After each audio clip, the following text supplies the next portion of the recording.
sabe? As histórias que a gente conta, elas definem a nossa realidade.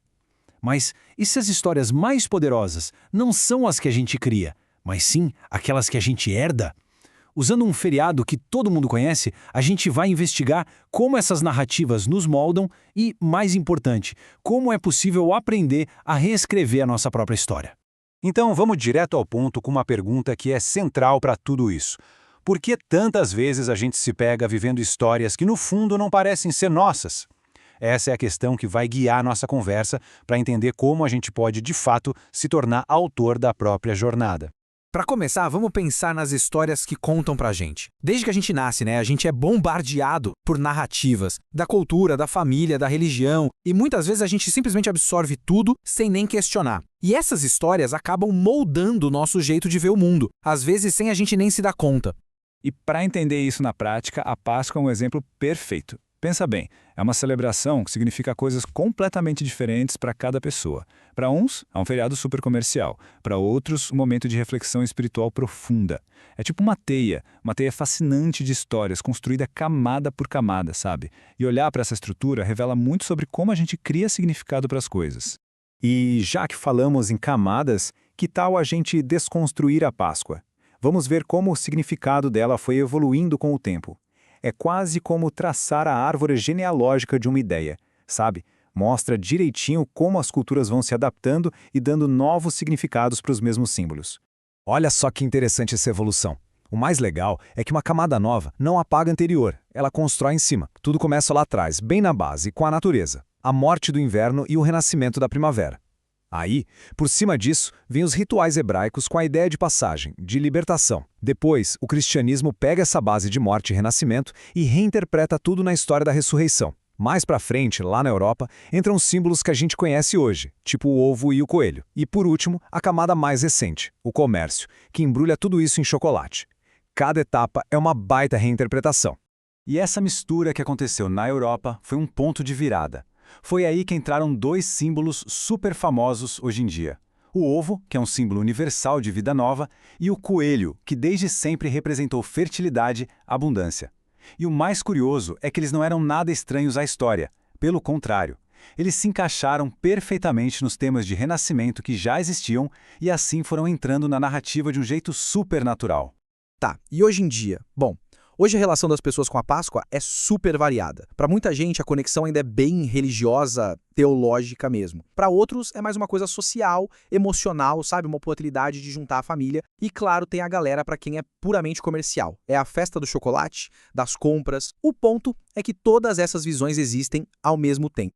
Então, o que essa história toda da Páscoa ensina pra gente? Basicamente, que a história que se conta sobre algo não é a coisa em si. E isso nos leva para uma ideia filosófica muito, mas muito poderosa. A de que o mapa não é o território. As nossas crenças, as nossas histórias, elas são um guia, um mapa, mas elas não são a paisagem de verdade. E essa imagem aqui deixa a diferença bem clara. A história, a nossa interpretação, está de um lado. A realidade, o ambiente, do outro. O nosso passado, na nossa história, é sempre uma seleção de momentos. O nosso presente é sempre visto através de um filtro. E o futuro? É uma projeção que a gente faz. Já a realidade? Bom, a realidade é a experiência sem filtro, é o território em si. Então o ponto central é esse. O nosso mapa é esse conjunto de histórias e crenças que a gente usa para navegar pela vida. A gente nunca interage com a realidade de verdade, com o território. A gente só interage através do nosso mapa. E aqui que vem a parte mais incrível. Mapas podem ser redesenhados. A gente pode, sim, escolher interpretar as coisas de um jeito diferente. E essa frase resume a ideia perfeitamente. O problema não é a história em si. O problema de verdade é quando a gente não consegue mais distinguir a história da realidade. É quando a gente esquece que o mapa é só um mapa e não o território. Ter consciência dessa diferença, nossa, esse é o primeiro passo para ter mais liberdade na vida. O que nos traz para a parte final e talvez a mais importante. Como é que a gente pega essa ideia e aplica na prática? Como a gente pode moldar de propósito a nossa própria história? Como nos tornamos de fato os autores? E aí a escolha fica muito clara. Existem basicamente dois tipos de história. Aquelas que enfraquecem, que aprisionam, que limitam o nosso potencial, e existem as histórias que empoderam, que libertam, que fazem a gente avançar. E aí a pergunta-chave é: qual tipo de história a gente está contando para si mesmo. Certo, mas por onde começar? Bom, a gente pode pensar num processo de 4 passos bem simples. Primeiro passo, consciência. É só perceber, notar quais são as histórias que estão guiando a vida agora. Segundo passo, escolher uma nova perspectiva. É como escolher um novo par de óculos para enxergar o mundo. Terceiro, reinterpretar. Usar esses óculos novos para olhar para o passado, para o presente e para o futuro de um jeito diferente. E por fim, o quarto passo, avançar. Começar a se mover na direção que essa nova história aponta. No fim das contas, o convite é esse. É uma oportunidade de reinterpretar a vida a partir de uma nova perspectiva, de colocar um novo par de olhos. É a chance de descobrir novos caminhos, caminhos que talvez levem a mais liberdade, a mais propósito. E a gente termina com uma pergunta para ficar na cabeça. A história da Páscoa mostra que uma narrativa pode ser reescrita ao longo de séculos.